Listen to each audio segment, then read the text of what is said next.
All right, it looks like everything is set and ready to go. What is going on, everyone? And welcome to the Xbox Roundtable Podcast. This is episode number 155, your favorite spot on Sundays to just relax, have a cold one, and listen to our roundup of Xbox news over the past week, and so much more from around the gaming industry. Of course, I'm your host, Invader, and we got a lot to cover. Phil Spencer recently did an interview that had a lot of interesting little bits and quotes to read into, and just so much more that was going on. But first, let me introduce tonight's panel, beginning with our guest. He was on the show a few months back and is very insightful. He's a very positive voice in the gaming community and on the shows that he's on. Please welcome back DREADPOOL. Hey man, how you been doing? Oh, I've been doing great. Excited to be back. I got the whole crew here tonight this time. So, yeah, this is exciting. Yeah, no doubt, no doubt. Yeah, again, it's great to have you back on, DREADPOOL. We've been meaning to get you back on for a while, and I can't wait to get into our discussion. Good stuff. Moving on to the TXR regulars, and I'll start with Centurion. What's new and exciting, brother? Oh, not much, man. It has been a very quiet Sunday. I am actually ready to talk about some games, Xbox, everything in between. And I finally officially beat Star Wars Squadrons, and I can say that, in my opinion, the campaign is officially longer than Battlefront 2. Oh. Definitely, brother. All right, moving down the list here, we got Jeremy. Hey, bud, how are you and your manly beard doing over there in Montana? What's going on? I had to cut it a little bit, man. I was getting too crazy. I'm doing good, Invader. How you doing, man? Yeah, I'm doing good. Doing good. You know, it's Good. Sunday. I had a little bit of time to enjoy I picked up the Oculus 2, which is a fantastic piece of hardware. Not only it's more powerful, obviously. It's a lot more powerful than the original, but it's also higher resolution. I think it's a whopping, I think it said it was 1832 by 1920, I believe. But the best aspect of the Oculus is the price. And I'm talking about, it's starting at $299. And I think Facebook has finally done it, it's going to make VR mainstream, I believe, in my opinion. I heard a lot of people are buying it. It's selling well. So it has the main three already. It has the affordability, the accessibility, and the power. So you can even you can even hook this up to your computer and play all your Steam VR games, just by hooking it up. How many wires are there, if I could ask? 0 wires. Okay. No wires at all. So what have you played on it so far? Light. Like, have you tried the Half-Life stuff yet? Yeah. That Half. No, I don't have Half-Life on Steam. I've only played what is on the Oculus itself, the storefront. But it has some solid titles. That Vader Immortal is a good game. And again, it just looks great for no wires. I mean, we're talking high resolution. The power's there. It's just worth it, in my opinion. Now, not to keep asking questions, but do you still get the screen door effect on the screen? No, not at all. You can't see the pixels in the screen? I can't even see the pixels in the screen. Okay. So, and I think there's going to be an update where it's like 90 hertz. So I think right now it's currently 60. But they're going to update it until 90 when that comes out, when there's new software that comes out. And they're doing the same thing they're going to do with the Xbox games that are coming out. You get a free upgrade. So if you purchase your Oculus 2, it's automatically like a free upgrade, which is pretty cool if you buy the game. So, Nice. I might have to pick that up, man. I don't know. I've been wanting to get into VR, and I think I'm gonna have to buy myself a little gift in the next couple of weeks. Yeah. So if you get you get the 64 gigabyte. To me, that's enough. I got the other one, the 256, but if you buy the 64 gigabytes, it's enough to hold all kinds of games on it. So if you want to upgrade to the 256, obviously it's going to hold whatever you want on it. The only downside to the Oculus 2 would probably be the battery life. So if the battery life is the battery life is going to run you anywhere from like 2 to 2.5 hours. So no adult content though, right? You haven't checked any of that out. It's just strictly games, right, Jeremy? Strictly right? games, buddy. Right? My gamer buddy? Strictly games. I heard from Mag that he bought the expansion to it that hooks up to a computer, and then you can play your Steam games from there. Right. Yeah, right. That's what I was talking about. You can hook it up. Okay. And but everything's wireless, which again, it's great. Oh, so even the connection to it is wireless. Nice. Right. Even the connection. I thought it was a cable. Wow. Okay. Yeah. And even if you better. want, you can have your phone and you can open up the app, and people can watch to what you're viewing. So it's it's pretty cool in that way. All right. Some pretty good insight there. I've been meaning to check that out. I'll admit I'm not huge on VR, but hey, you know what? I'll give it a shot. All right, moving on down the list, I see that Shockley has joined us. Hey, buddy, how you been the past week? Been pretty good. What was it? Yesterday, we picked up a new ride, a new Honda CR-V. It's really nice. So really excited about that. Nice.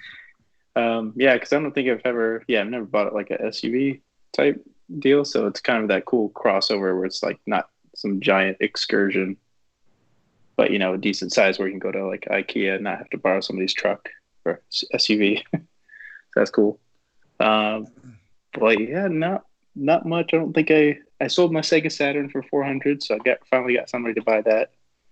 So Nice. At first I was mad because he was like, "Hey, the audio is washed out," and I was like, "You gotta be kidding me!" Because it's not washed out. Like, there's no way.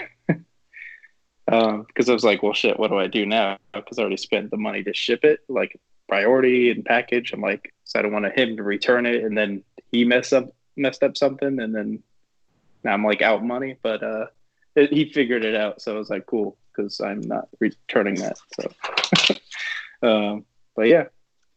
Not much as far as games, just ready to get to these new consoles because there's that and Cyberpunk that they showed off this week that we'll probably get into. So ready to move on to the next new hardware. Yeah, you got that right, pal. All right, going on down here. Tim Dog, hey, you ready to dive into all the Xbox news? Yeah, ready to dive in. Right now I'm on Oculus 2 TXR app. I can see Jeremy. I can see you. It's pretty cool. It's a really crazy app, Can see Jeremy right now. He's eating, I think he's eating whatever. He's eating on something's in his beard. But very happy to be here. If you could see me, that's unfortunate. Yeah, well, this is the porn one. You got the porn TXR. This is the nice one, the child one. Just can see your face. Definitely. All right, and going on down further, Megatron, buddy. I know you've been popping in and out here, but how's your gaming been the past week? It's been good, man. It's good. I got me some rounds in of Destiny 2 as usual. But I'm ready to start the show. I got my drink as usual on hand. I got my big warm blanket around me. I got my fuzzy slippers on. I'm ready to it's chilly in the East Coast right now, the Northeast. So I'm ready to just chill out and start the TXR show, man. So what do you use for that bald head of yours? Do you have to put like a little beanie on, or? No, you know what? I like a cool head, bro. So Harley, I don't wear hats. You know what bugs me is when my ears get cold, and I get that whistling that blows between the ears and my skull. So yeah, I'll put like the earmuffs on. I'm an earmuff guy. So hardly ever do I wear a hat unless I'm in the sun. Who doesn't like a good pair of muffs? There you go. Damn right. All right, guys, before we get into the topics, just a reminder that we're on many different podcasting platforms, from Apple Podcasts, Spotify, iHeartRadio, and so many others. Definitely check us out on there if you want to take TXR on the go and listen in. As well, keep an eye on the show chat tonight. We will be giving away an Xbox One game code sometime later on, provided by TXR's own Southbound. So definitely keep an eye on that as the time goes by. I'll tease it at some point.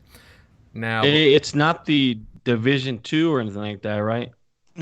I can tell you, I'll keep it as a surprise, but whoever ends up getting it, definitely let us know what it is and who you are, whoever claims it. But I can tell you this, Jeremy, it is not the Division 2. It is definitely another game. It's a digital copy of Gears 5. All right, and before we begin, we got our first super chat of the night from Italian Clowns. Thanks, brother, for the $5 super chat. Hey, TXR, what's up? Downer, when are we playing Sea of Thieves? They have pets now. Downer's a fraud. You don't play Sea of Thieves. I'll tell you what, we're going to play some Sea of Thieves when I get my Series X in that 120 frames per second Sea of Thieves action. How about that? Did they actually come out and say it was 120? Did they say that? No, I'm saying it's going to be 120 frames. That's what I'm saying. How come nobody says 90? Is that like a thing? Do you have to go from you can't go from 60 to 90, or is it just 60 to 120, like all or nothing? The TV has to match the frame rate, so you're not going to have a 90 and then have a 60 hertz TV or 120. That's why I think that they don't do 90. Okay. It's also you're as fast as your slowest component. Mm-hmm. And that's what people forget. They think they're going to get all this performance when their TV can't even handle that kind of performance. It's not even that fast to handle it. So how is it supposed to display 120, 90, or any of that stuff? Well, if you upgrade, that's what I mean. Though, well, right? if you upgrade, but you got to buy a TV for that. Mm-hmm. That's my plan. That's .1. Mm-hmm. Right. Okay, guys, we'll move on to the first topic of the evening. And a few days ago, Xbox head Phil Spencer did an interview with Kotaku talking about, well, kind of a wide range of things regarding Xbox, various aspects. One big one was about the recent ZeniMax acquisition and if all those big properties associated with them will be exclusive to the Xbox platform. Phil went on to say that, is it possible to recoup a $7.5 billion investment if you don't sell Elder Scrolls 6 on PlayStation? Well, just to sum it all up, yes, that was not done to take games away from another player base like that. He went on to say some other things, but honestly, there was some interesting wording from Phil here, but I'm really curious to see what everyone on the panel has to say about Phil's comments. And you know what, I gotta start off with our guest, DREADPOOL, but based on what Phil said, do you think that this is more closer to confirmation that games like Fallout 5, Doom 3, or Elder Scrolls 6 will be exclusive to the Xbox ecosystem? Well, yes, but you don't want to actually say that and upset everybody. So you kind of have to figure that balance where you can communicate. Because I'm sorry, I'm not buying a car for my wife, right? So my neighbor can drive it. You know what I'm saying? And if you're going to do that, it's going to stay in the ecosystem. The whole family can drive it, but not somebody, not the guy down the street that needs a ride and he's not driving it. No, sorry, it's staying with the family. So that's the way I see it. And, he's also being polite about it. You don't want to offend people. You don't want to start issues that don't arise. You know what I mean? So why would I go down to my neighbor and say, no, you can't have my car when he never asked for it? And that's how it seems like a lot of the fanboys are acting, that it's got to be one way or the other, that they have to do. That neighbor can offer you a ride via Game Pass, and you can just, for a small fee of $15 a month. But I'm the one that has Game Pass. I'm the one that has Game Pass. Yeah. Well, that's it. So they got to offer me some money. You see what I'm saying? There's got to be something there for them to do that. Otherwise, it's staying right here. It's staying in my driveway or my garage. Now, one of the think he did talk about they mentioned like Nintendo in that interview. It's a very long interview, but he did mention that how in the future if something's going to go on a different platform, it has to kind of be a full Xbox experience. Putting games to Switch and stuff like that. I think I don't know what his exact wording was, but basically, it doesn't do much for him. And I think moving forward, the mindset is like you said, the Xbox ecosystem. You referred to that, and I think that's what's really coming to note now, because now you have three platforms. You have PC, you have Xbox console, and now you have xCloud.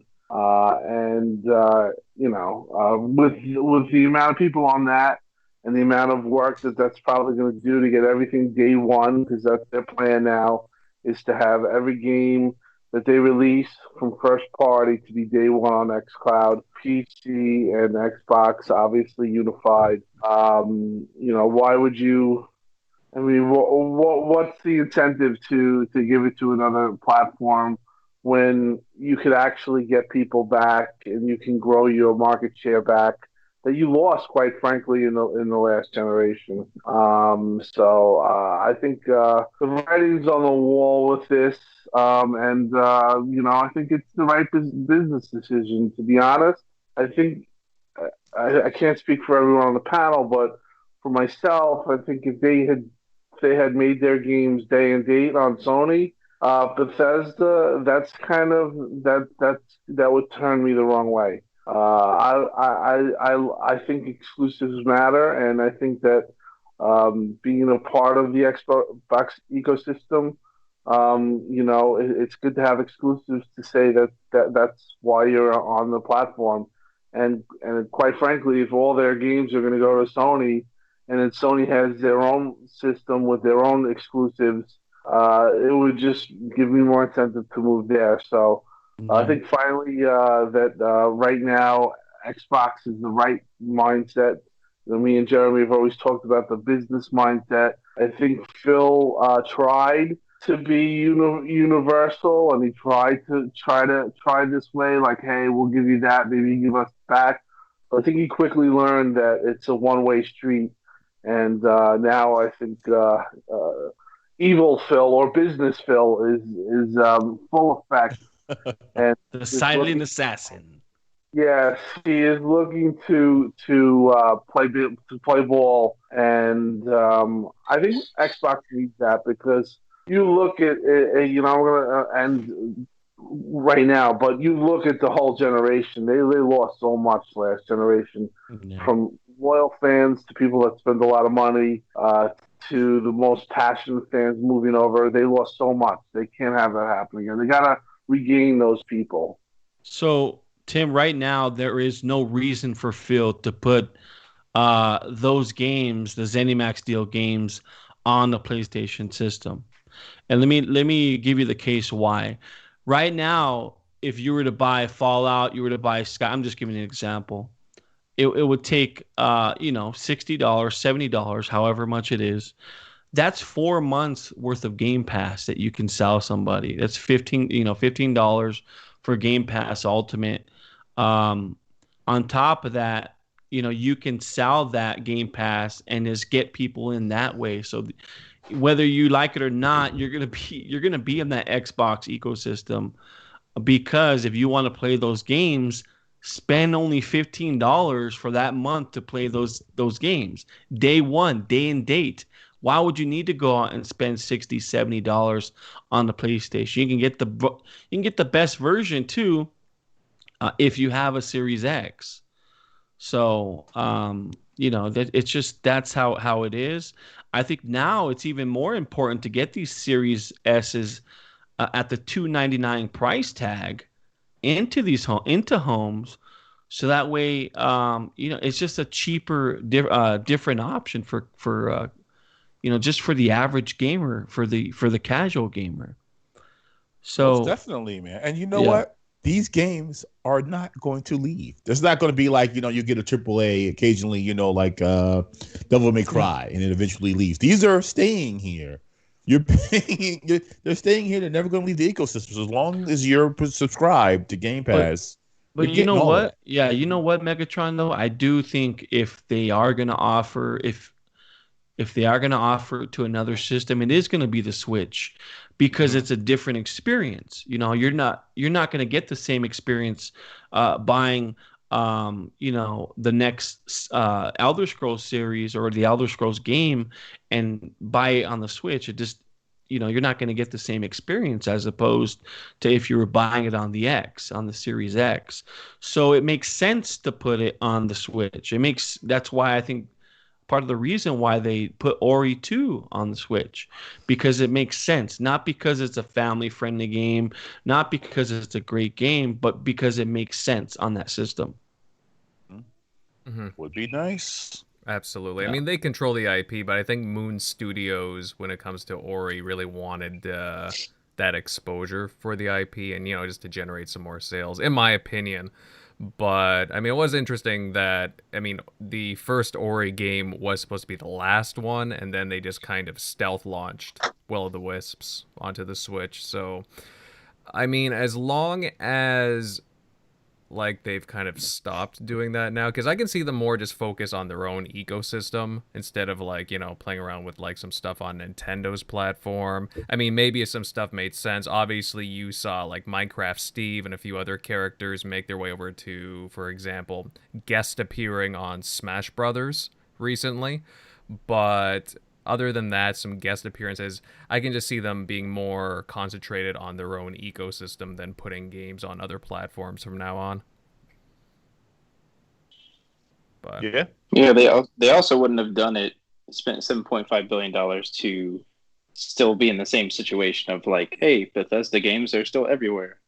They wouldn't have done that. They could have just done what they did with EA and just signed a deal and hey, put your games in Game Pass for way cheaper. Yeah. In the interview, it would be a lot cheaper.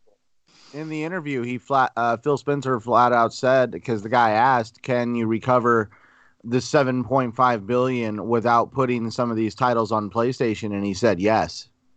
The ecosystem for Microsoft is massive now.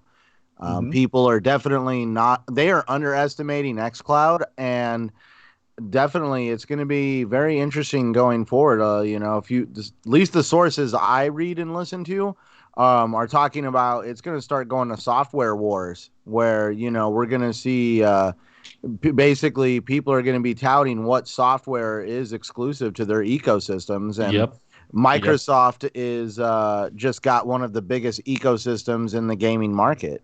Well, and that's prior to the ZeniMax deal. That's what I was afraid of.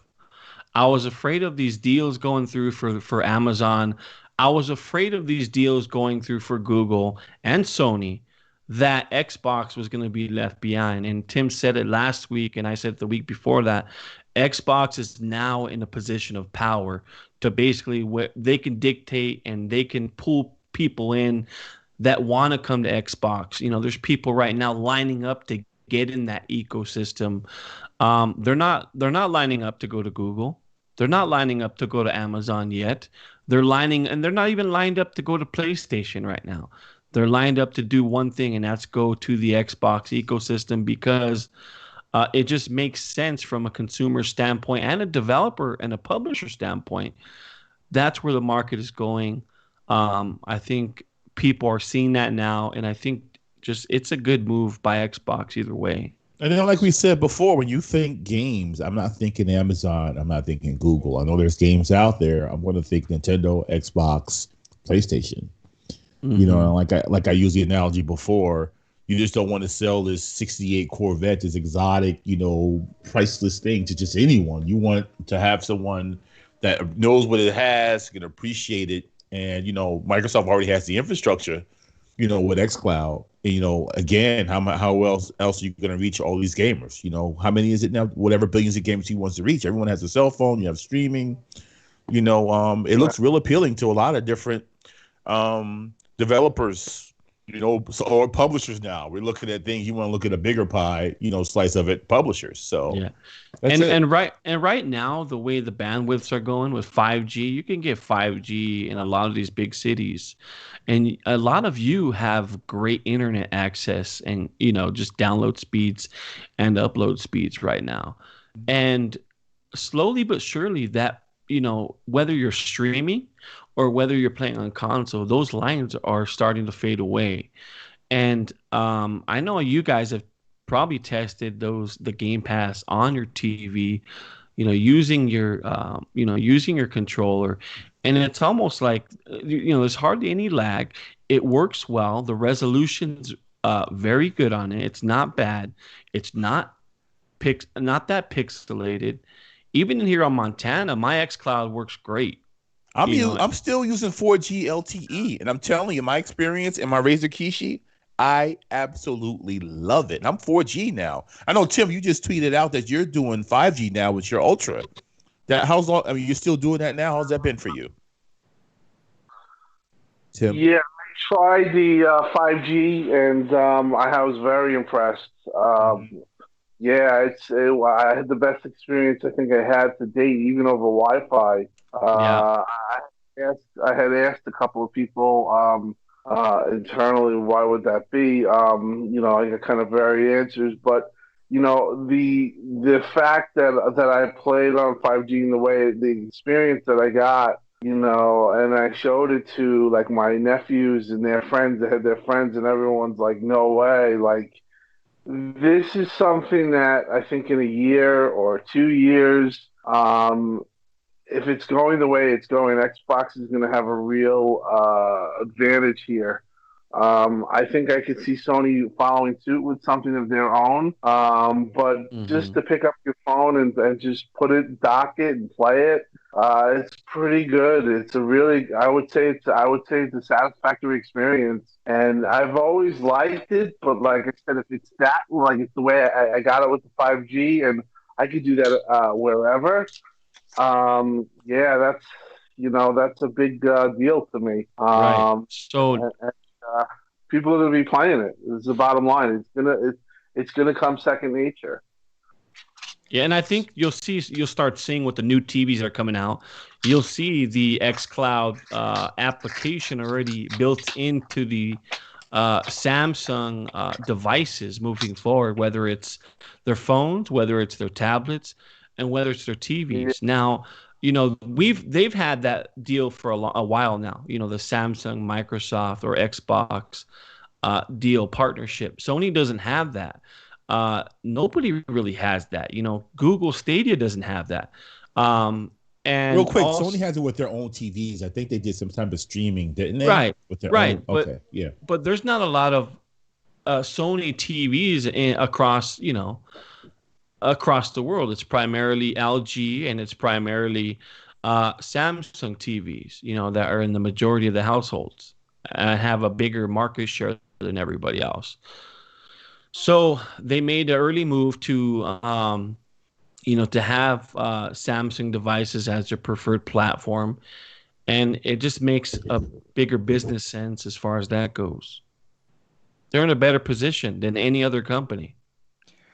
So do you think that the deal with ZeniMax, saying that we knew it took 2 years since 2018, basically, right? Do we think that was a hint from Phil saying that, Sony isn't our competitor because they were in the process, and there was kind of a hint without actually telling us that they were in the process of getting ZeniMax because they didn't want Amazon or Google to grab them and keep it in their ecosystem? Yeah, I think they're going to be really aggressive with some other deals. We talk about acquisitions and what's coming down the pipeline. I think they're going to be very aggressive. And when they say Sony's not a competitor, I don't even think it has anything to do with the console space. Mm-hmm. I think it just has to do with we're so far. It's like a low, it's a low shot against Sony saying, "Hey, we're so far. We're thinking so far ahead that it doesn't matter what Sony's do. They're not our competitors. You know, Well, Google, they're also Google, our, and right. but they're also our customer with the Azure. So if we don't work together, we could lose this all, and then Amazon could take off with it, and then Google would soon follow once they could keep tripping from over themselves. I don't think there's that kind of partnership going on. I think Xbox, they don't want Sony. Not saying best friends, but your enemy and my enemy are, Right. But I mean, you look Google at it. And Amazon are definitely bigger threats for sure because Microsoft's planning to have like all bases covered, PC, console, and they see they can take a stranglehold in the mobile market when everything starts to go cloud here. Everybody has 5G in the next, 5-6 years. Yeah. People are going to want to use that kind of like they do with Netflix and all of their other media, whereas Sony doesn't have a leg in that fight.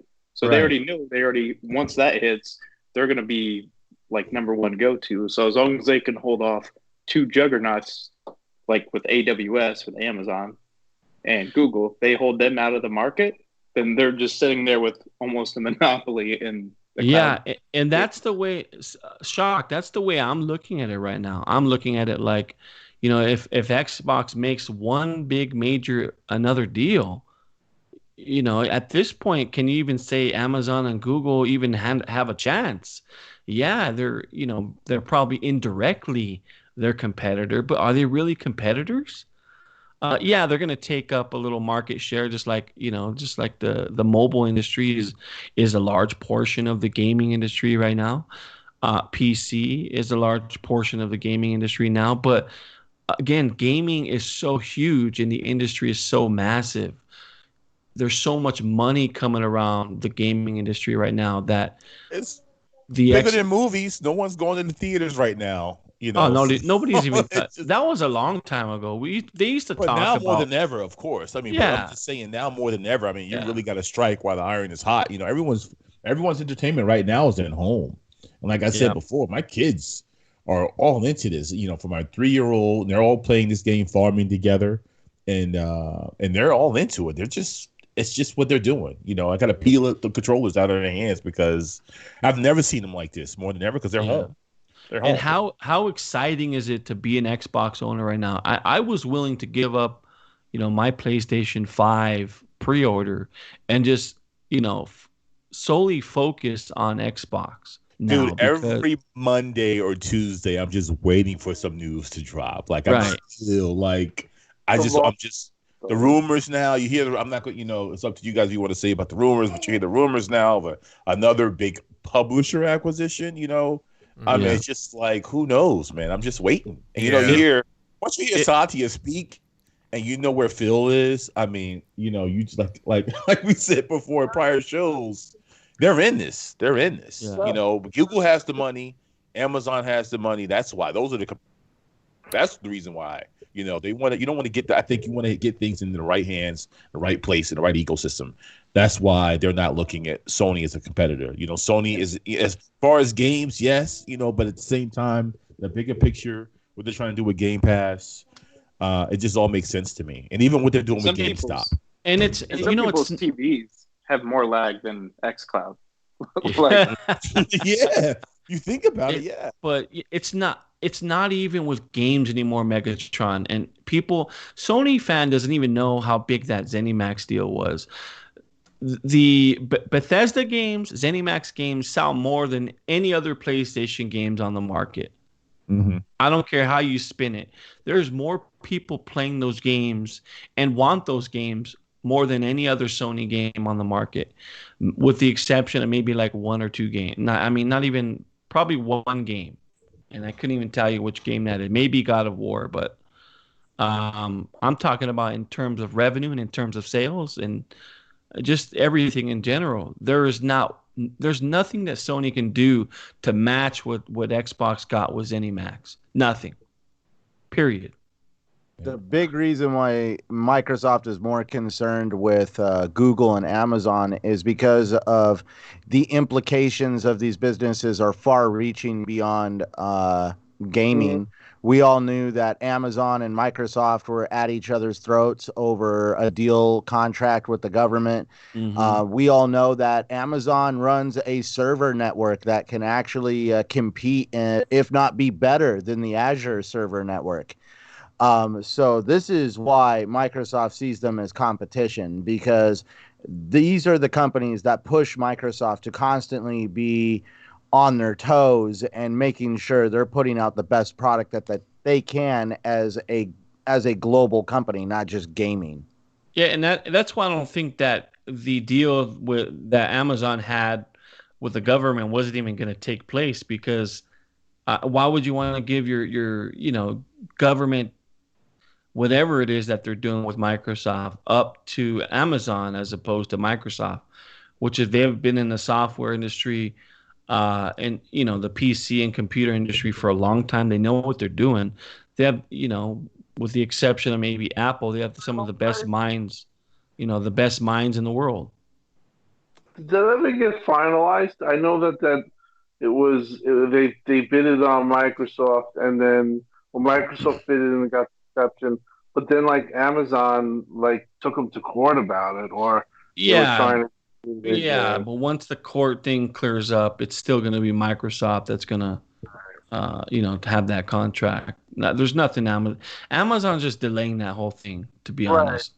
The problem I see with Google, and I've heard this, is that they're in the position that Xbox was back in the day, when they're just considered like gaming portion of Google, and they're looked as a side project from Google, and they're not really getting that much attention, because if Google was really serious about it, they would have done the Bethesda deal. They would have thrown 10 billion or whatever. They would have outnumbered Xbox, which they possibly could have. They have that type of money, but the deal that Google needed to make was that Bethesda deal. And I don't think, to be honest, why would ZeniMax do that?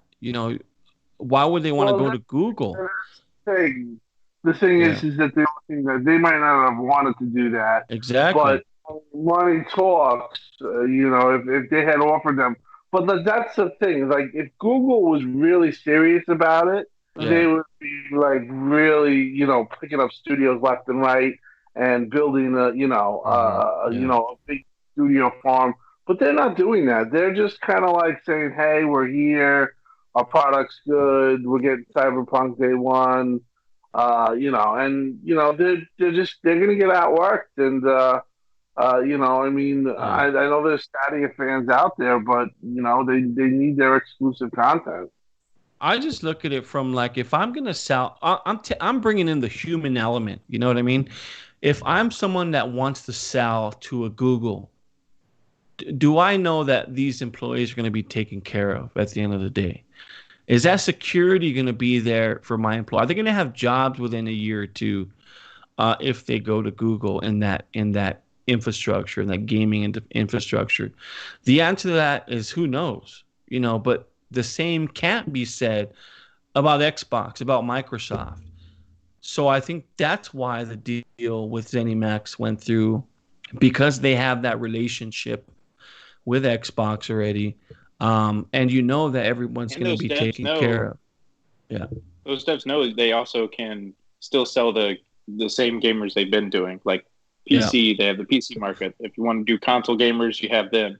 And you have, coming up with mobile. So you have all bases covered. So if you just went with Google, you're just in that niche, and you're, and you don't know what changes are going to be made. Basically, it's business as usual. It's business as usual, and it's just they know what it takes. And again, you got all these other developers, acquisitions, that they all speak up and they say so far how great it is to work with Microsoft. So they just let them create, man. So it looks good. Now, I think it was definitely a better deal. Just to interrupt a bit, just sliding in, K Asante with the $5 super chat. Evening, fellas. I am watching you guys from the Quest 2 VR headset. I was just using the GP app on there, and it's perfect. Huge flat screen Xbox controller. Awesome. Awesome stuff. And just off topic, what's cool about it too is you can virtually go to the movie theater. So they have movies lined up where you can buy a ticket for it, right? And just have people sit there and chat and talk while you're watching the movie on the big screen. So it's pretty cool. It's a pretty cool feature. No, definitely looks pretty cool to me. I might have to actually look into this.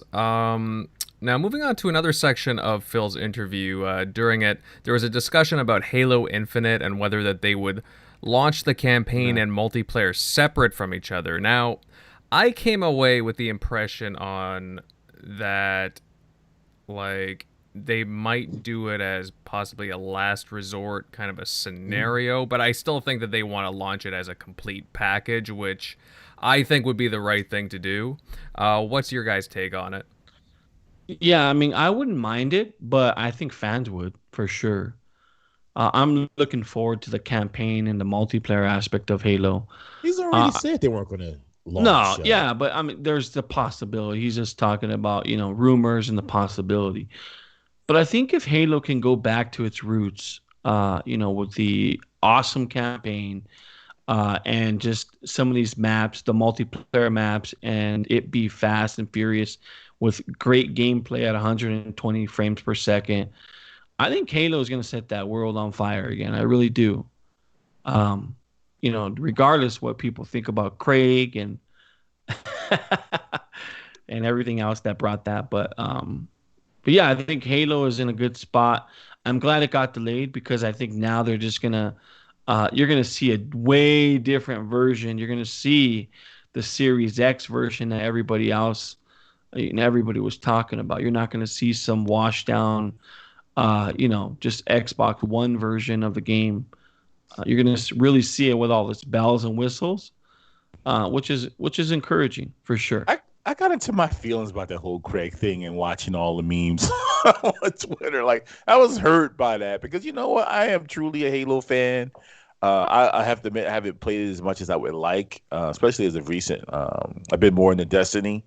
But I was hurt by that, man. Halo is a huge franchise. I want them to show some stuff that'll blow people away and shut them up, man. That's all I want, man. I'm sorry. I really wanted the mini fridge.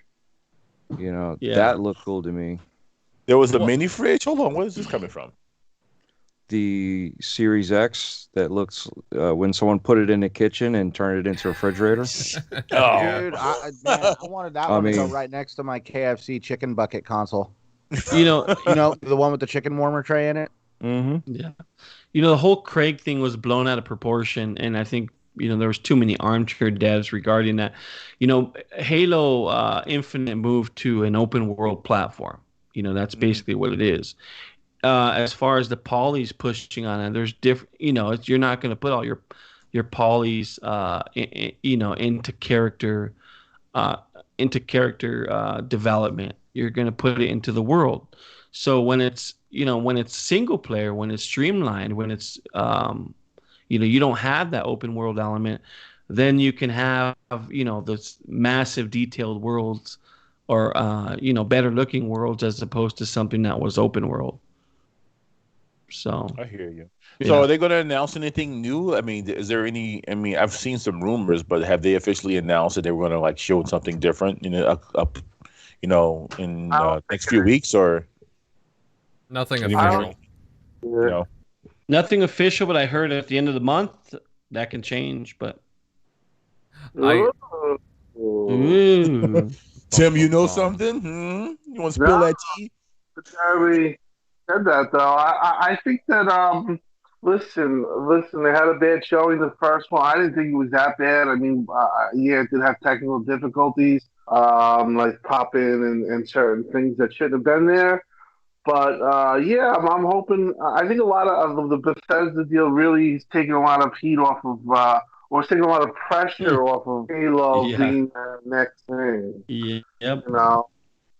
So I think that now they could breathe, and you could, I personally think they should come with the multiplayer and the single player day one, whenever that is, 4K 60 with ray tracing, which is a pretty impressive feat if that's indeed what happens. most of the games right now are with ray tracing of 4K 30 or a little bit less. But yeah, I think people are really kind of like they kind of think that it's going to be this bad game and it's going to look like crap. I don't think that's going to be the case. I really still have, No. I really still have a lot of confidence that the game is going to do well and it's going to be fun and we're going to have a lot of things. It might not be 92 Metacritic or be up there with where I think people were saying needed to be because of the situation with the studios. But now that, like I said, now you have the Bethesda deal, Starfield's coming, Wolfenstein 3's coming. Doesn't matter. You can have it like a game and just finally no pressure, just do your thing. And I kind of feel like it's going to be it's going to impress us, and that's what I'm hoping for. How's Matt Booty handling this? I asked him he was on stage, and I asked him about acquisitions, and they're going to do more. And I would have never guessed that they were going to grab something like ZeniMax. How is he handling all of this right now? Like, I really wonder. Like, is he getting help? I mean, it's his job to handle all these first party studios now, right? It's a big undertaking. I heard that they have a lot of work to do with Bethesda. They have to talk. They have to meet all these people. They have to acclimate them to Microsoft. 2,300 employees. That's what I heard. I heard that, and of course, the deal's not officially done. And I think DREADPOOL said it best. You're not gonna piss anybody off right now at all. You're just gonna make sure the deal gets done, and when it's done, it's done. And they're gonna do all that stuff. They gotta have those. What are they called? The welcoming when you get a new job, you get acclimated. They got to learn about Microsoft, and Microsoft has to learn about them. You want the spirits high too in companies like that, because if you just get a ZeniMax or a Bethesda, if you want it's important, I think, that you have the employees feeling great about everything. The morale, spirits are high, and it's just a good thing. I think it's important to let people know that everything's going to go smoothly.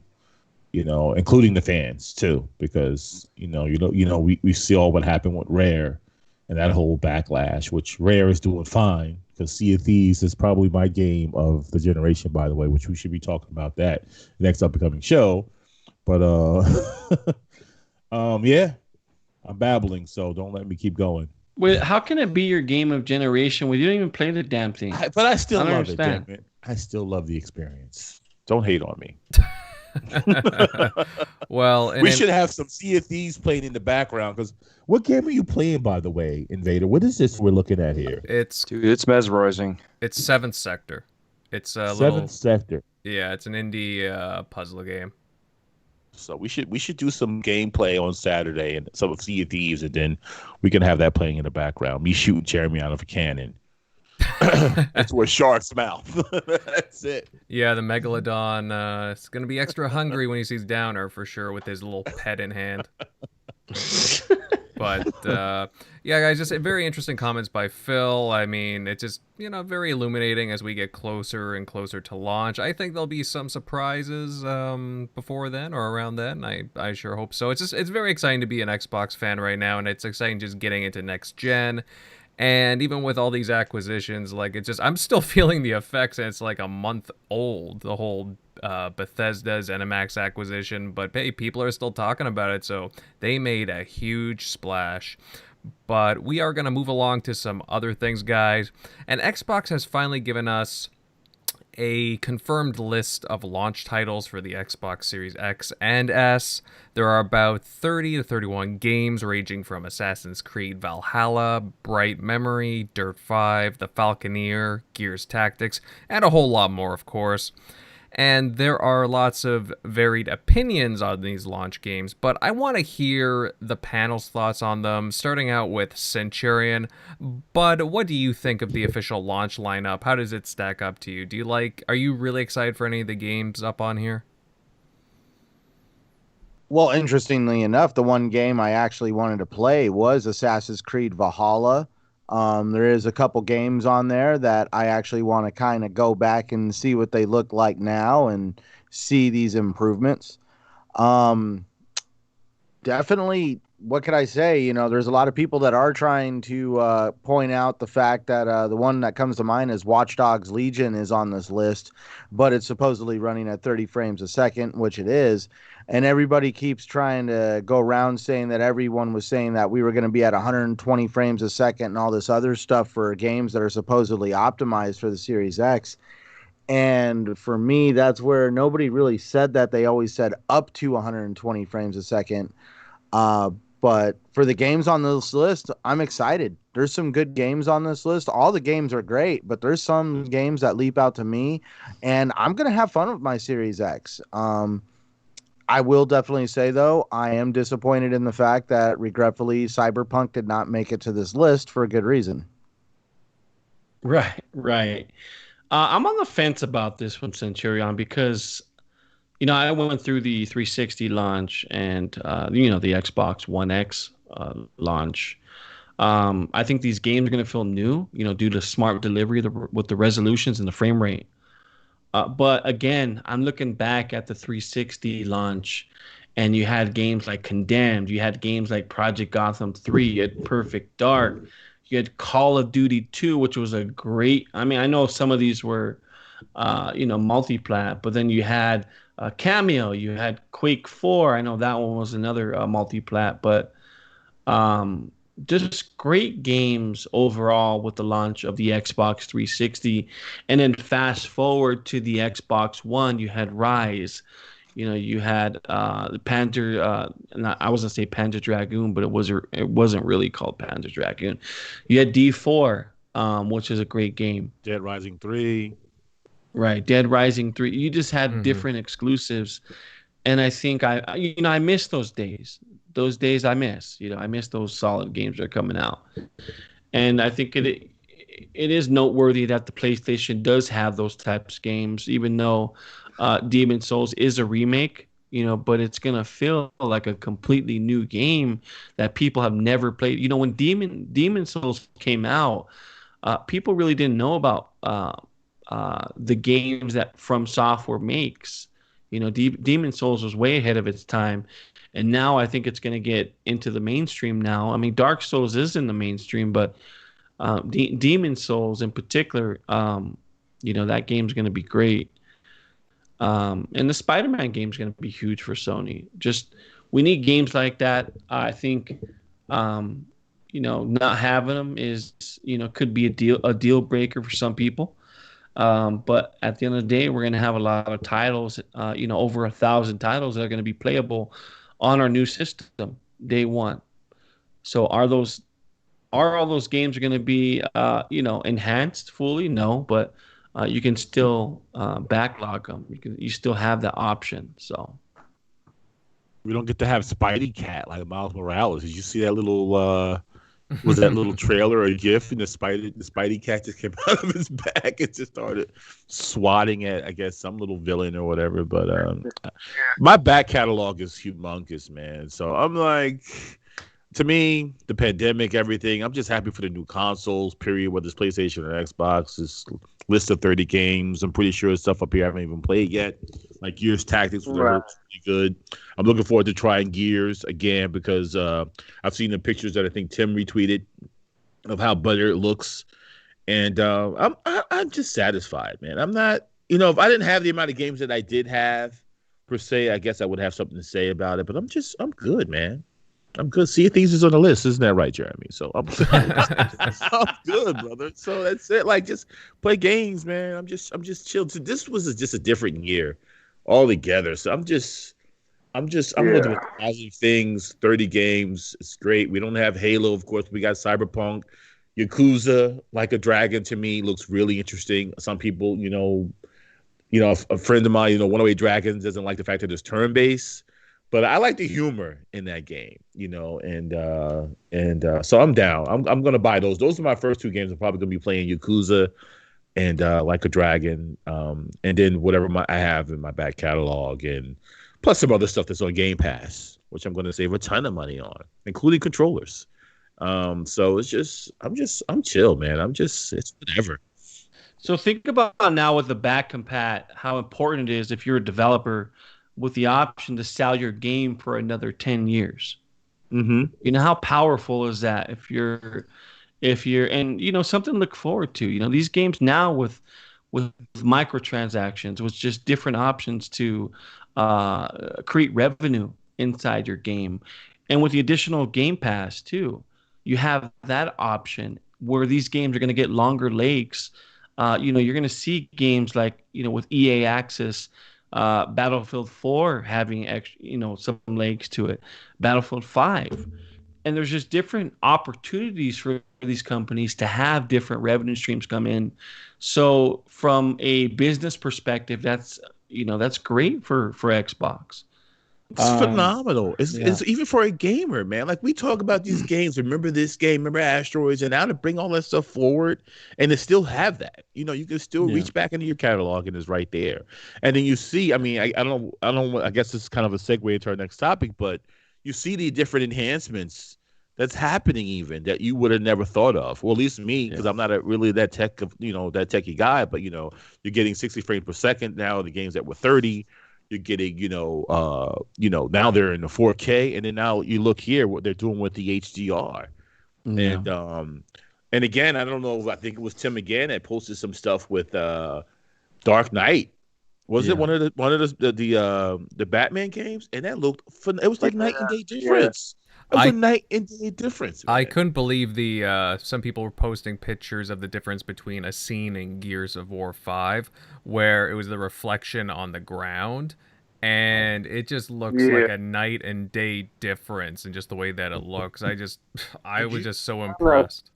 Did you watch any of the videos from Digital Foundry on how steady the frame rates are on the Series X? Did anybody get into that nerd stuff? Yeah, I've seen a couple of episodes with that. Yep. Dude, when people don't understand steady frame rate, the one dip that they were talking about on a game that was running pretty high, it involved reflections, and reflections are some of the hardest things to do, and that was the only thing that made it dip for a second. I'm a resolutions guy, Centurion. I could care less about the frame rate, but I think because I come from a different era. We used to play the Sega Saturn, where frame rates. We were lucky if frame rates got above 25 frames per second. I love resolution. Superman 64, 15. Brett, you said you played Saturn? It was like 60 frames per second. What are you talking about? Oh my, you're crazy. I love. What are you talking about? That was the whole thing. If you played, if you're in Europe, that's the whole thing with Sega Saturn. A lot of Sega Saturn games, you have to. If you're playing European exclusives, they're like 50 hertz. So people go out of their way to mod to get them to 60 hertz. You crazy? That's funny. I don't mind. You're thinking of GoldenEye when it dipped down to like 18 frames per second when you're trying to shoot somebody. Superman 64 was 15 frames per second. Wow. Well, Sega, you couldn't have like 30 frames per second like shmups on Saturn, which there was a lot of. I know people hate this topic, when you mention frames. I wouldn't mind a 30 frame per second game with every single bell and whistle that you can put out there. All the ray tracing. Oh yeah. All just give me my French fries with all Watchdogs Legion. Yeah, give me the gravy, the hot sauce. I want all the toppings. I want all the fixings. I guess according to the articles I read, that's what they're doing with Watchdogs Legion. That's why they don't want people to think that Assassin's Creed's Valhalla's frame rate and all that jazz are going to be like a Watchdogs Legion. Watchdogs Legion takes place in a city where there's a lot of glass buildings and stuff, and they want to show off the engine. And so that's why they have all the ray tracing and all the hot, the hot sauce and trimmings on it going on. So that way they could show kind of like what ray tracing can do. That's fine. Give us the choice, though. That's what I'm saying. See, that's Give where us a people performance are mode mad. and a whatever mode. Everybody's happy. I think all these games are going to have the performance mode and, just frame rate mode. I love when I hear people say, I play games, not frames. I'm like, how stupid that statement is. I just can't. Like, you're literally playing. The frames are as part of the gameplay. That's what affects gameplay. Now, the one thing that a lot of people are wanting about on Watchdogs Legion, though, is its frame rate a victim of the fact that technically there's no NPCs in that game because you could play any person in it. This is actually one of the most complex games when it comes to NPCs, and there's been some questions on, is its frame rate affected by the fact that it also has to have compute power for the NPCs? No, well, there's NPCs. They're gonna do what they did with the Elder Scrolls series. No, Basically, what a NPC is you can just draw the path or line or whatever the articles NPC I've goes. read are saying that these are not standard. These are not standard NPCs. They are people that you can basically take over and integrate them into your game. They don't follow standard paths. That's where. Well, they have to stand. What are they going to do? Just stand there? They have to be doing something. They have standard paths until you take them over. I think. Yeah, I was gonna say once you take them over. But that's till you take them over. But there was some people that followed the standard path of certain NPCs in what the hell was it called? Red Dead Redemption 2. And they made some of their standard paths like 10, 15 minutes long. Yeah, but that's different. You're going to have a standard pass as opposed to something like Cyberpunk where, you're interacting with, 100 NPCs on screen, interacting with each other, conversating, buying things. But that's not gonna... But that's where the article I read, because it was a really interesting article. I forget. I have to find it now. But the idea behind NPC stands for non-playable character. The only problem is with Watchdogs Legion is the characters are playable. So that means you got to drop the word non. Mm-hmm. Yeah, that's in the fine print, right? but that means you actually have to have some kind of compute power kind of put into them, because at some point that character could not be following a non-linear path. So you rewrite the script. That's where open world games cause havoc on physics and all that stuff. Oh, jeez. Well, one of the things that of the original topic was, I think Halo was a big miss, and they would have basically hit it out of the ballpark if they had Halo. But even though they don't, they kind of save themselves in the fact that you do have the best performing system console, or most likely going to be the case. You do have backwards compatibility where you can try all these games. You can have a bunch of stuff that you're going to try out, new enhancements and all this stuff. And they have some select games. Is it a light launch? Yes. Was it a miss to miss Halo? Yes. But, in the fact of the matter is you're going to have Valhalla, Watchdogs, and Cyberpunk in that window. I don't think you're going to be, that upset, especially with what's coming in 2021. Right. You basically get a better Halo out of the deal. So it's not the world. Yeah, no one's going to be talking launch games with Cyberpunk and Assassin's Creed out. Mm-hmm. So at that point, it doesn't matter. Yeah. Cyberpunk, dude, I am looking forward to Assassin's Creed Valhalla, man. I'm sorry. Odyssey was a beautiful game. I'm curious what they're going to be doing with Valhalla. Yeah, yeah, I think call me after a week, and it's going to be the opposite with Cyberpunk out. This is a different beast, a different game. The only problem is for me, that's going to be like staring at the Mona Lisa through saran wrap. Like, I know the saran wrap is there. I know, like, on this day, they're going to take the saran wrap away. So it's kind of like, damn, do I stare at it now or do I wait? No, Cyberpunk, it's going to look just to me, in my opinion, it's going to look just as good as Valhalla does, even without the 60 frames 4K. Absolutely. So I think it's still going to be 4K. Well, I know it's going to be 4K. I think actually you're going to just see kind of like a lot of the ray tracing features and the stuff that makes 4K really shine not there. Right. Yeah. Right. Now, guys, moving on to another bit of news making the rounds. It was kind of alluded to earlier. Like a few days ago, Xbox gave us more details on the backwards compatibility for the Xbox Series X and S, and all the games in like the back catalog going back to the original Xbox will receive auto HDR along with improved frame rates and just greatly improving all the older titles, especially on the original Xbox, which is crazy. Guys, what are your thoughts on these improvements? Shockley, what do you think about the automatic upgrades? Is this a huge selling point, do you think, for, like, again, the new Xboxes going into next gen? I mean, it's probably like the backwards compatible part of, making sure all your library carries over, so it keeps people locked into that ecosystem. I think that's definitely a big selling point. I know for someone like me, maybe like Downer and others that maybe play a lot of the retro games, like playing Panzer Dragoon Saga, or not Saga. Yeah, it was Blasphemy. Panzer Dragoon Orta.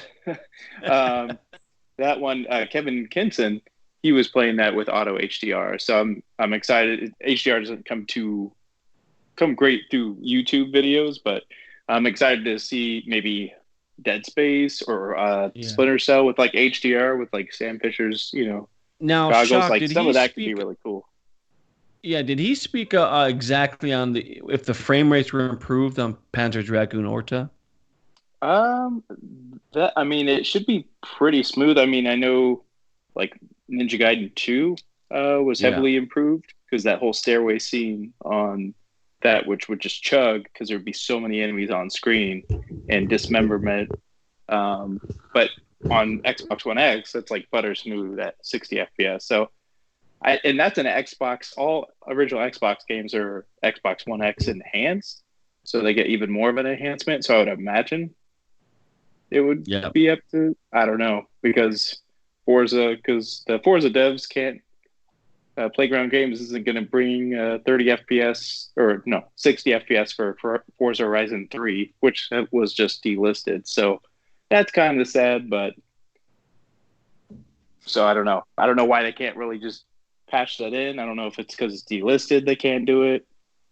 Who knows? But I mean, I think it's going to be a big selling point, moving customers and keeping them, in the ecosystem for sure. Some of it depends on the game itself with the colors, because you have New Vegas and all the colors are brown, so you can't really highlight the difference. And then when I was talking with AJ from Dalalia Studios, Battletoads is such a colorful game that it wouldn't help at all. It would probably, I guess he said it would probably negate it and make it look worse. So yet again, it's one of those things where they have to look at it and decide if they're going to allow the activation of it or not. And then you still have your choice on whether or not you have it on or off. Right. Mm-hmm. Absolutely. Yeah, the good thing, or the thing you can look at, though, whether it's going to at least just automatic without any dev tweaking, would be if that game had a unlocked frame rate to begin with, automatically no work is needed. It's just going to use the power of the system to bump that, frame rate up as much as it can go. So, but that's the thing that devs are going to have to patch in for games that had a locked 30 FPS for us to really see a difference, other than it just being more stable at 30. So. Mm-hmm. Definitely. Now, what do you guys think of Xbox's approach to preserving their entire back catalog as opposed to Sony's, which is only focusing on the PlayStation 4's library? I mean, sure, they can use PS Now for some of their more legacy titles, but really, I mean, Xbox has such an advanced look at or an advanced way of looking at their entire back catalog. Like I like the way that they talk about preserving their history and their games and just bringing them forward with the consoles now. Isn't that's really something interesting? Yeah, let's be fair though. With the original Xbox, there's only a handful of games. 360, I think there's over 100 games, maybe 200 games. Yeah, I think it was more than that. I think it was closer to 500. 500 on the 360. I thought it was more like 200 or 300. Anyway, Yeah, I mean that's a lot of games for sure. But if they could bring over some of the older Xbox games, that'd be cool. Some of the newer ones. Well, he mentions PlayStation, and interesting. I can't really consider what PlayStation's got going on is on the same level with Xbox's backwards compatibility, even when you compare the Xbox generation to just the PlayStation 4 generation, because now we're getting developers that are coming out saying that some features, like even saves, might not even work right, and you would have to completely play the game over again if you tried to play it on a PS5. There's people having issues right now with the PS4 losing game saves. Not true. That's kind of a bummer, man. I'm glad at least they're bringing their backwards compatible, catalog. Somehow they're working it out, the kinks or whatever. But I don't know, just kind of. It just feels like Sony's back. It feels like Sony's path to backwards compatibility. Regretfully, go ahead, tweet me, whatever you want to say. I feel like they've been kind of dragged into backwards compatibility, kind of kicking and screaming. Something they didn't really want to do on them. I know they did it with like the PlayStation 2 and PlayStation 3, but they didn't do it on like a mass scale like Xbox has been doing. And so PlayStation has always treated backwards compatibility as like an afterthought. And Xbox has always been trying to put more into it, and now you're seeing the difference in that on Xbox is over here with generations of backwards compatibility, and PlayStation still having issues with getting saves to work right. Yeah, they definitely get a lot more on the back end front right when it comes to Xbox for sure. Again, I've always been a huge fan of backwards compatibility ever since it got announced by Xbox back in 2015. I use it a lot. It's very, very much worth it, especially if you have an ever-building back catalog. Most of the people I'm sure in the chat do. I've seen some comments about it already. I know Megatron touched on it. I got a huge back catalog that I still, it's going to be a while before I get through it. But even with, I will pick up a few games on the launch lineup too. It's just, there's so much to game. I'm just so happy that they're able to move with us with these titles and just not lock them behind the generations. Guys, I'm going to transition us onto some other news. And will we see Xbox be making another huge studio acquisition announcement anytime soon? I've seen some questions pop up in the chat that wants to talk about it. And I'll say, well, possibly. And I don't count Xbox out of anything at this point. I mean, especially, during, we just talked about the whole Bethesda ZeniMax deal. I mean, that's still huge news from a month ago. But during the latest edition of the Xbox Era podcast with The Verge's Tom Warren on, panel member Special Ed stated from his sources that he knows that the Xbox team definitely has at least one more studio acquisition in the works. Now, these guys have industry sources, so it definitely has my curiosity piqued quite a bit. And I know everyone on the panel wants to chime in on this, but Tim, I would love to hear your thoughts first. Have you been hearing about any more studios in talks with Xbox, whether they're big or small? What's your take?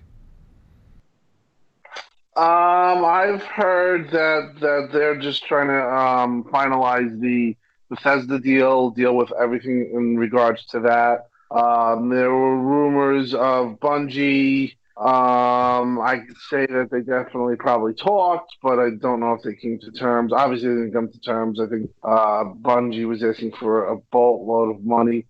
I just think, listen, I think people right now are just fever pitched for another deal. I just don't see it in the next couple of months because I do think that they just want to basically get this Bethesda deal. Now, Sheppel Ed says that there is an acquisition. If it was going to be one, I would assume it's probably a Sobo or it's Blooper Team or somebody that they have a relationship. I don't see another publisher. I think if you run the risk of if you get another publisher, basically triggering a sell-off where, a third party gets purchased up by Sony, because Sony gets desperate, or, Google gets desperate. So I don't really see that, nor do I kind of think that it's a good idea, because I think if you got Ubisoft, let's say, and I don't think that that's happening, but let's just say you did, man, you you'd have a pretty big problem, I think, with Well, a Tim, a lot of, I know you want this, no, Jeremy, but but I just think that you have, no, I but think I have a question regarding that. What's the difference if Xbox buys them as opposed to somebody like Google? You have the same situation, so why not Xbox? That's my question. that's the thing is that I don't know. I think if they did something like that, that would trigger more of like a start, like kind of like a start of arms race in a way, where everyone's picking up third party. Now you don't have third party. Everything is locked behind Yeah. either Google, Oh Amazon. well. Well, Just yeah. like, To me, Tim, that ZeniMax deal already started the arms war. Well, that's what I'm hoping that maybe it didn't, but it's possible that it did. You're right. But depending on what they said, they're still going to look into acquisitions. I do firmly believe that they're going to do that. I just don't think that it's going to happen in the next couple of months. I just think that like Yeah. they're going to have to get this deal like solidified, and they're first and foremost they want to close this deal. That's why they're being cagey with their answers with exclusivity and certain things like that. They don't want to screw anything up. They just want to get the deal passed. They don't want to draw any red flags. They don't want to alarm anybody. They want the deal to go, and then I think that then they will look at the Asobos. My thing is I think they're going to look at Asobo and people that they've been working closely. As you see, when they worked with Bethesda so closely, it paid off. So Asobo makes a lot of sense just for the fact that it's basically they already have an IP that is going to be going long term, and that's Flight Sim. I'm sure that they're just going to keep adding to that game, and they're also a very talented dev. So that's where I'm at, and we'll see what everyone else thinks. Because it's funny that you bring up like arms race and all that, because over the past couple of days there's been an interesting rumor circulating about Ubisoft possibly getting acquired, a pretty big publisher there, and they've been really friendly with Microsoft on various different marketing deals in recent years. Could we since the see Xbox One, the original OG Xbox? They've had a great relationship. I played the hell out of Rainbow Six. Yeah, I still prefer the Rainbow Six of then as opposed to Siege, but Siege is still hella fun. So listen, Those were the it's best still games. it's rightfully so. People have, of course, they're going to think this when Satya comes out and says we're going to keep going after a $7.5 billion deal. Why? I mean, of course, people are going to think that. And the rumor, I guess they said this started back in 2018. Well- Warner Brothers, just because they said they're kind of backing away a little bit, don't mean they backed away. I mean, we only know what we were told, and we're just left to speculate, basically, and that's it. Yeah. And So- Right now, I don't My I don't biggest know. thing was, you heard me in the chat, I'm thinking like, the rumor was bigger than Bethesda, pale in comparison. I'm like, who's gonna be bigger Hey, than Bethesda? Then I'm Downer. like, go Yeah. ahead. Right. Right now, if you check your Google feed, I'm sorry, I'm always watching mine. They're starting to talk about right now PC Gamer, IGN, Screen Rant, Games Radar, all within 10 hours. Rainbow Six Siege is probably coming to Game Pass. Cool. And that's like their biggest multiplayer. So, Interesting. What's Rainbow Six? What's Ubisoft worth right now? Does anybody know? I know I saw EA was at Ubisoft. EA. Yeah, was at Ubisoft is valued probably about around 7.1 to about 8.6 billion right now. I mean, it seems everything seems attainable now. I mean, you pay 7.4 billion. Phil's saying that are they worried about getting their money back? No, I mean, No, of course it's not. it's just makes sense to me. So Megatron, I don't know all the ins and outs regarding purchasing another, another business when they're in this current deal with ZeniMax. I have no idea. So I believe they can go out and purchase another deal before this deal's even inked. And I heard this ZeniMax deal is not even going to be done until June. Mhm. That's what I hear, not February, June. So I don't know if it just has to do with because there's so many sub companies involved that, they just have to iron out all the transfers and finances and just everything in general. That's why I'm hearing June, but I don't know. I don't have any information on whether or not it's okay if Microsoft Xbox goes out and purchases someone else with the ZeniMax deal still on the table. Mm-hmm. Hey, So- I mean, these are, like I said before, these things are a long time coming. You don't know where these deals start, and Yeah. if it's 2 years, if it's just yesterday, but hopefully, go ahead. The ZeniMax deal is not going to fall through. It's not going to fall through. I know. Wouldn't that be I'm some pretty. news? Yeah. I'm almost 100% positive it's going to go through no matter what. It's just, there's different entities that could stop it too, I mean, but right now, I mean, at this point, it's a done deal. Don't even worry about it. Yeah, I'm not too worried about ZeniMax. Everything seems to be going according to plan there. My question would be, me personally, besides a few properties that Ubisoft has, like Splinter Cell, for example. I mean, I've been wanting to use Splinter Cell for ages, along with so many people here. I'm assuming on the panel too, but I don't really find Ubisoft to be that attractive, to be honest with you. Especially, I do. I mean, Ubisoft's very attractive. They have some great IPs. Especially here in the Western market. Mm-hmm. But it's not gonna do anything for the. What do we have? Let's go through them. You got Splinter Cell in the EU. Rainbow Six, Assassin's you Creed, got Beyond Good and Evil. Assassin's Creed. That trailer way back in 2018 looked phenomenal. You got Rayman. Mm-hmm. Did you say Rainbow? You got Rainbow Six. You said Rainbow Six. Steep.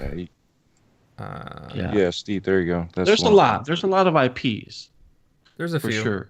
Oh yeah. Yeah.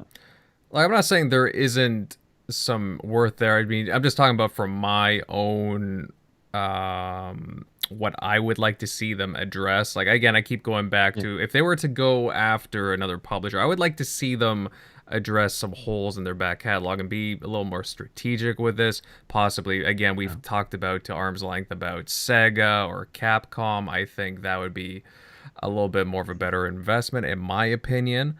But I mean, they do have Ubisoft, to their credit, they do have some really worthwhile IP, whether it be Far Cry or again, there are quite a few to name. I'll give them that. But it's my first guess would have been.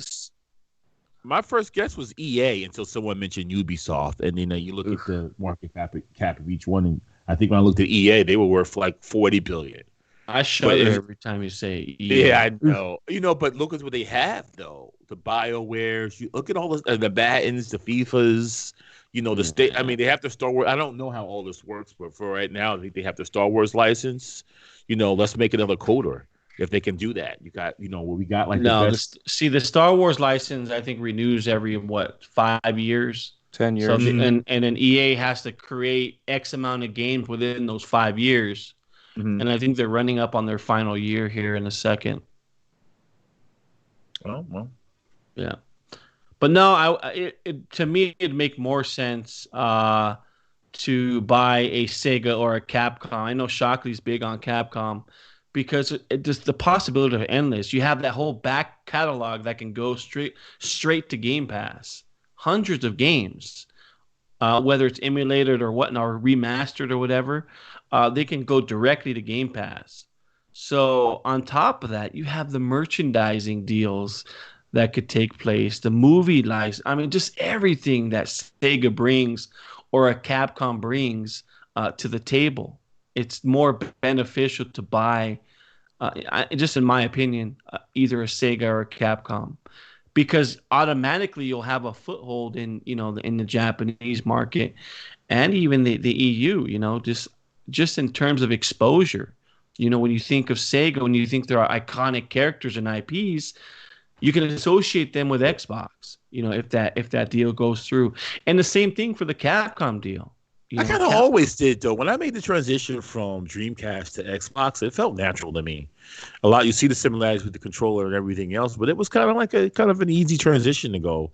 So it was an easy transition for a couple reasons. Number one is they said specifically, it was the original Xbox. So it was Dreamcast, the original Xbox. They made deals exclusively that, okay, PlayStation is going to have Shinobi. PlayStation is going to have... cameras on, no, they can't see that, but PlayStation is going to have Shinobi, and then PlayStation is going to have another Sega game, while Xbox is going to have all the Smile-Bit games like Jet Set Radio Future. They're going to have Gun Valkyrie. They're going to have Panzer Dragoon Orta, and that's where that's why it felt, the transition felt natural. And that's all Yakuza stuff too, right? Is that Atlas? Is that all under Sega too? Yakuza? Sega Sammy's owned by Sega. Atlas. Yeah. I'm sorry, Atlas is owned by Sega Sammy. Okay. No. Mm-hmm. Yeah, I'd be happy with that acquisition if they did it, but we'll have to wait and see. So absolutely, fellas. All right, guys, I think we beat that to death, but it would be interesting to see what happens if there are some serious rumors about another studio coming, whether it be big or small. Man, at Microsoft, Xbox is being very, very aggressive in trying to get more content, more teams into their ecosystem, so good on them. But guys, we will move on to the last topic of the evening. And on our last show, we talked a lot about the recent partnership between Microsoft and GameStop. Well, some more new details have dropped from an investment advising firm stating that GameStop will receive a share of digital revenue for any Xbox system purchased in its store or online for that matter, including game downloads and digital content. So, that's a nice chunk of change for GameStop's wallet. Now, Jeremy, I'll go to you first on this. I know that we got to you first last time on the matter, and you have a history with GameStop. How significant is it for GameStop to get a cut of the digital revenue? Because I would imagine that would give them quite a nice boost, at least at first anyways. Yeah, so it's a good deal for GameStop, no doubt. But GameStop is banking on getting the systems in the homes and Xboxes as well.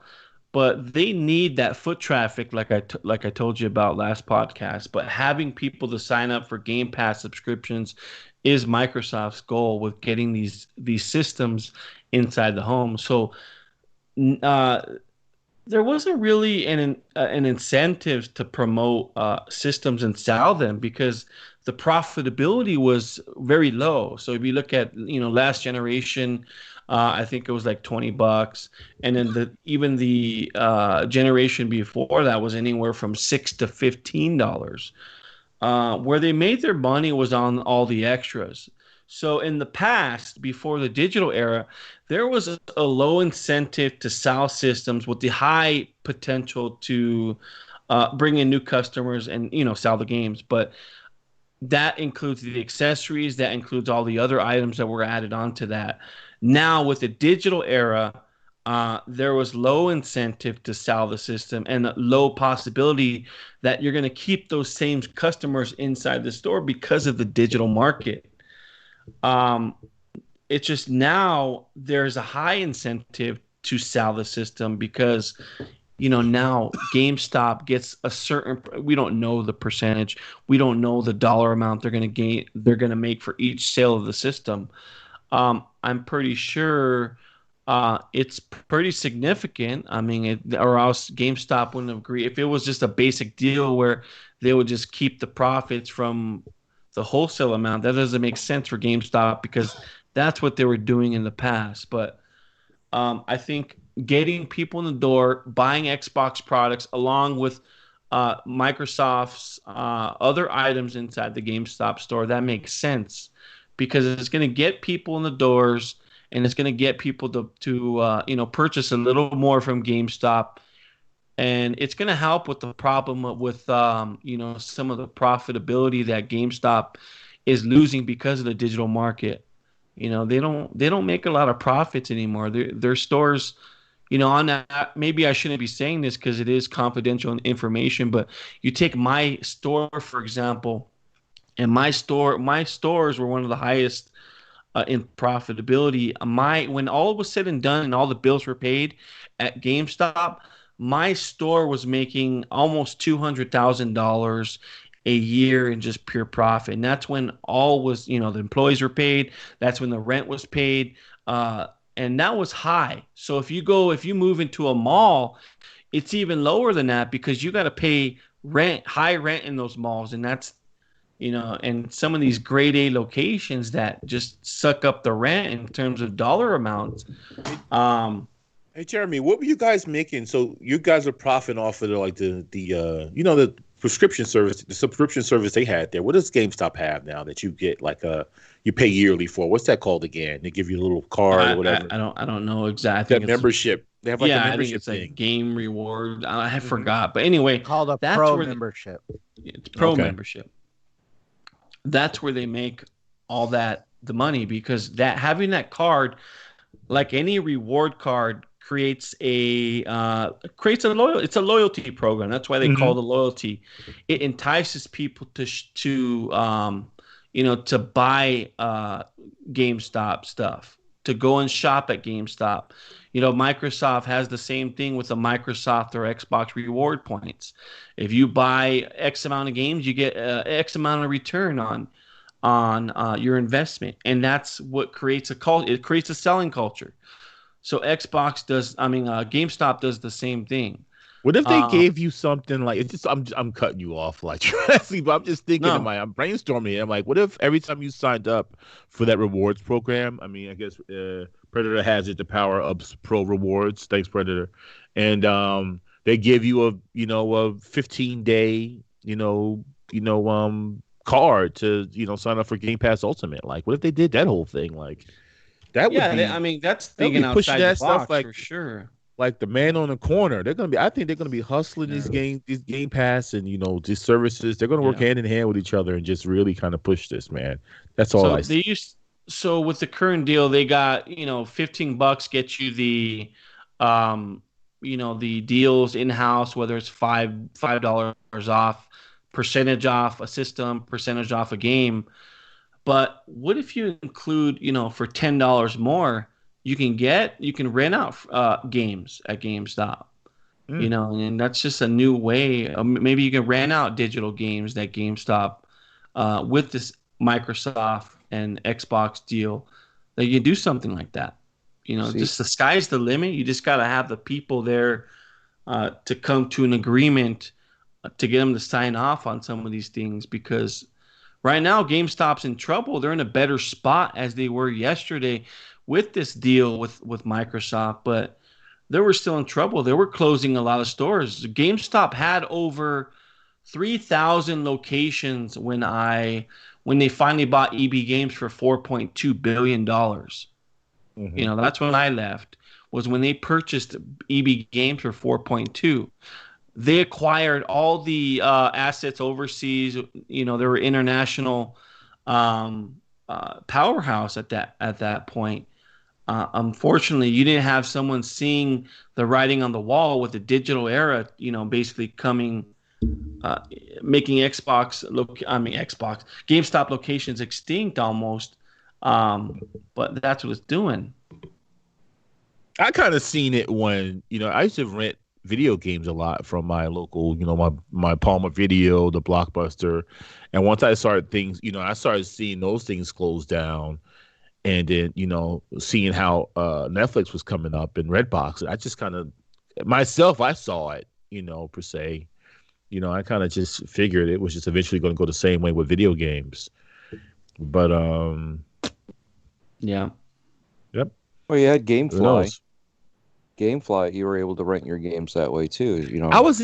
I never did it. I just didn't see the point of waiting for that long length of time to get another game. Yeah. Well, the problem with GameFly too is the theft issue. People were just keeping the games. So Yeah. what those places like Redbox, they could charge them to their credit card now, no problem. But that's the problem with places like Blockbuster and Hollywood Video, because they lost tons of money on losing inventory, losing assets. And once you lose your inventory and assets, it's just the bottom falls off in some of these locations, along with the fact that, digital is now household in every home across America. That's never enough supply. There was never enough supply. Now we're getting ready to change subjects. I would go to a Blockbuster and wait for my damn Double Dragon or whatever it was that came out on NES. And sorry, someone rented it before you. They have like 2 rusty ass copies, and I'm sitting there like just waiting and calling like a fiend, So they never had enough supply, in those situations, man. That sucked. You would see the boxes, and they would have the boxes below. But you'd be like, I'll eat horrible. But that's what I'm talking about. They had a real problem getting these games back, and then they'd have to buy more inventory on top of that. One of those guys. I hated returning this stuff. Even if it was Redbox, I would have it for weeks. I'm like, it'll be 3 blocks from my house, and I I think I was just lazy. I always hated bringing stuff back, man. I'm like, Well, yeah, I mean, I see the same. I still haven't received the Cyberpunk jacket that you promised to mail out to me. I think you definitely have a laziness problem. I mean, I don't know. I think you work too hard for one, and then you don't want to do anything after the fact that you work hard. I get you. Years back, years back when I was in high school, I wasn't trying to. I would rent stuff. I still didn't want to. Everyone would forget about it. I remember I forgot about it. I was like, oh man, I never returned this. And then it was suck because you finally returned it, right, Tim? And then you gotta pay this outstanding balance before you can rent another game. Yeah. And when it snowed, when it was snowing, the first thing you wanted to do was go rent a game. You got your movies, you got your games, you were good to go. You know what I'm saying? Schools were going to close down, and so. Yeah, I bought many DVDs that way. Yeah. But I think overall, though, the deal is a smart deal. It makes, listen, Microsoft closed their stores down. We talked about that last week. This gives them a way that, they have a little bit of an army of GameStop people that are going to be selling their product. The days of going into GameStop and being told, Xbox stinks or, being, talked out of it, I think are over. I think it's going to be the opposite now. They're going to be looking to make money. So I think it's a really smart deal by Microsoft. I think it's a little bit of a lifeboat for GameStop. And, I think GameStop in general, they just have to get with the times. They need to, I think they need to build an online infrastructure. Maybe Microsoft can help them. But as long as they can last, and or be profitable, they're gonna have to do some certain things like this to help them. And overall, I think it's a great deal for both companies, and I think it's going to help Xbox this generation a lot. Oh, hell yeah. If they can change their business model around, modify a few things, and it keeps them afloat, I'm happy. I'm all for it because I love a dedicated retail brick and mortar place. I'm old school still, and where you could just come and it's all about gaming. It's dedicated to gaming. Yeah. You know what I'm saying? So I appreciate that. My GameStop, by the way, used to be a Funko Land back in the day, and they switched over to GameStop. So if you guys remember Funko Land. So EB actually owned Funko Land, so that's okay. That's how GameStop acquired Funko Land when they bought out EB. Yeah, I never knew that, so thanks for that. But yes, it used to be Funko Land for me in my end. Mm-hmm.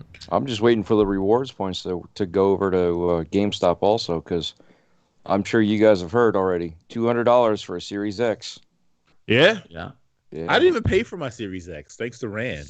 Remember that whole thing back in the day when they were announcing the new consoles, and then it hit Twitter like fire. You were having all these trade-ins, and there was some kind of a glitch in their system, but people were walking away with thousands of dollars worth of trade-ins off of they started with 6 games. You trade it in, you buy it back, you trade it. They were giving you double the points or something like that. You guys remember that? I didn't. Confession. I got a Nintendo Switch and I got an Xbox One X. I mean, eventually I had 4 of them. As I'm looking at them right now, but from that deal, the first 2 consoles that I got from that was an X1 X and my Nintendo Switch. So yeah, I did all my rewards points and got $335 out of it. Mm-hmm. So I just paid $200, and there you go. That was my Series X from the Microsoft Store. Yeah, Megatron. That thing was printing money back then. Yes. Literally, it's like a PS4 Slim, launch edition, and I turned it into a 1X, PS4 Pro, PSVR. It was it was cool because you would go into the forums and everybody was talking about what they did and how much they got, and it was literally I was making money out of nothing. It was they closed off the loophole really quick because it was a good week though before they really started to catch on, and I got caught because I did 2 duplicates of the same game on one, so they banned me for 30 days. Hey, you know what? Use it while you can, right? Some people turned it into Amazon gift cards for $2,500. You know what they were saying though? It was payback from all the years. It didn't feel so bad from all the years you would buy this $70 game, $65 game, and they give you $10 for it. Who felt bad? You could buy it used for $5 less than a new one. Exactly. Believe it or not, and I'm sorry to say that, but there's people that make a living off these reward or buyback loopholes. They make a living off it, and what they do is they just study it and learn how to game the system. And when I was an investigator, that's exactly what part of the thing I had to close up was the loopholes in our own system. And it's with every company. There's people that make a living off it. They'll go to this store. That's why you see a different return policy at Target, because at Target and Walmart, you can basically return everything. So what was happening is there were still stuff, and then to go to Target and return it, knowing that you're going to get a stocking fee just added on to when you return it with something with no packaging, and they'd make a living off it. So you were a tattletale. How about the guys that go to the supermarkets? Jeremy, how about the guys that go to the supermarkets with 3,000 coupons and they buy $300 worth of food and the bill is $12? That's super couponing.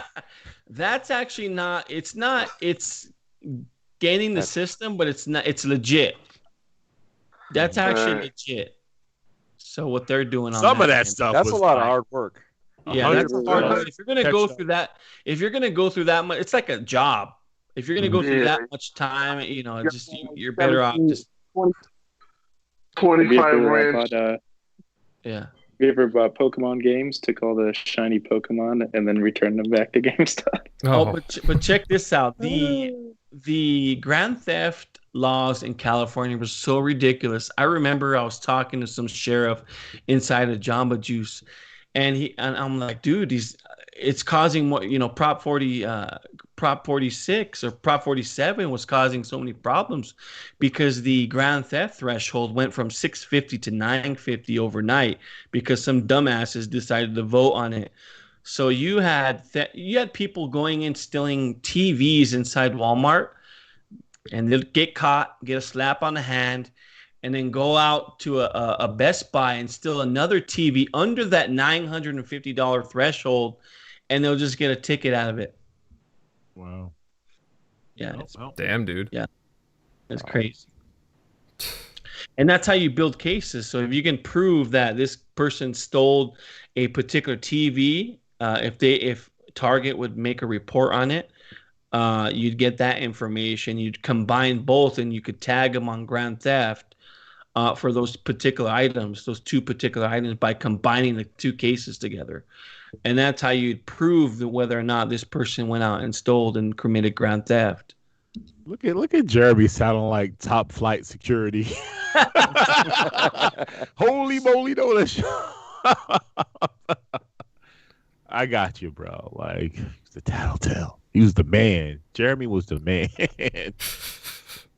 All right, bro. He's something, all right. All right, guys. I think on that note, we're going to call it a night. But, I got to say, really, really good stuff tonight from all members of the panel with a wide array of topics that we had. Lots of great discussions. As well, lots of energy from the wonderful people in the chat tonight. I've got to say that we've got a great crowd here that... the TXR crew, we are very appreciative of you coming out to just watch us, come and listen in. Thank you, everybody. We had some really, really great numbers tonight, and we appreciate you guys dropping by. If you haven't done so already, then, hey, hit the like button, share this episode out, and, hey, subscribe to keep up to date on all things TXR. Now, let's get on over to the outros, starting off with our guest tonight, DREADPOOL. Bud, it was, really great having you on. We really enjoyed your commentary. And honestly, just a fun time overall, and we're glad to have you back again. Where can everybody follow you at, Bud? First of all, thank you for having me back on. It was great to actually experience TXR with the full cast and everybody in chat. You guys were awesome. So I thank you guys for having me on. You can find me on Twitter at DREADPOOL. The O's are zeros. YouTube, my gamer tag is DREADPOOL, all letters, all caps.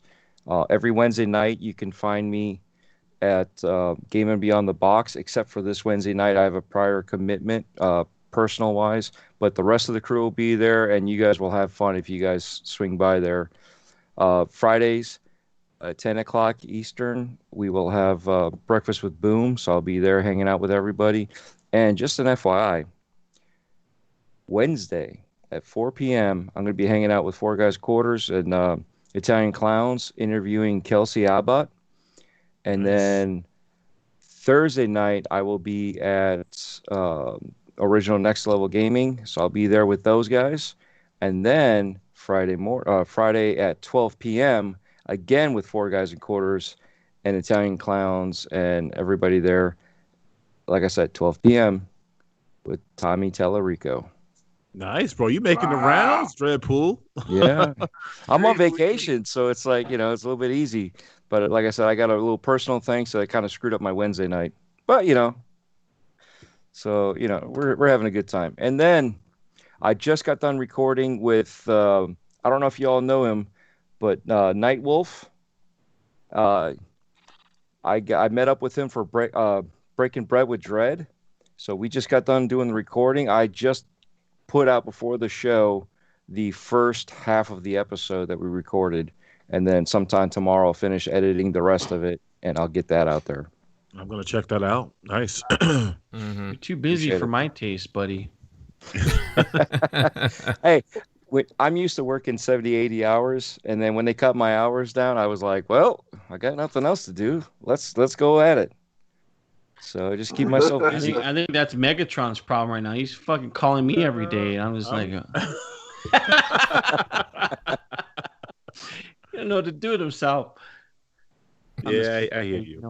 Me and Jeremy talk a little politics behind the scenes and stuff, and chit chat and. God. A little, you say? Only a little? A little. Is that putting it mildly? I try to keep it out of the group chat, so I just call them up because I can't type. Everyone knows I'm always driving, so I'd rather just hit you up and call you because I can't, I'm swerving. So I rather I can talk instead of typing. Is a lot safer. So Sometimes when I walk in the group DM, I accidentally trip on the Mason-Dixon line. Yeah. So, oh man, it's like rough. if you're on the road, you might turn into road rage as soon as you talk to Jeremy. But that's great, DREADPOOL. Though I left a few links down in the description if you want to check out some of his links to Twitter and YouTube. And yeah, definitely catch him on some of the other great community podcasts, like our brothers from the original Next Gen Gaming, like Mike and all them, and Breakfast with Boom. Others. Yeah. other content creators, other podcasters. Just great content all around. Moving on, guys, to the TXR regulars. I'll start off with Megatron. Mega, awesome show tonight. Where can everybody follow you at? Yeah, man, hit me up on Twitter, Megatron_1975. You can hit me up on Xbox Live, of course. I'm going to jump on some Destiny right after the show. And hit me up, send a message. You know, I can talk about anything and everything. Like I always say, man, it's life is life. So feel free to just hit me up, send me a message. And DREADPOOL, it was awesome to have you on the show. Finally, we missed you last time, as we said before, but it was good to have you. So hopefully, you with all these rounds that you're making, you can find time to come back on again with us and hang I'll out. always make time for you guys. That's awesome, bro. I'm gonna hold you to it.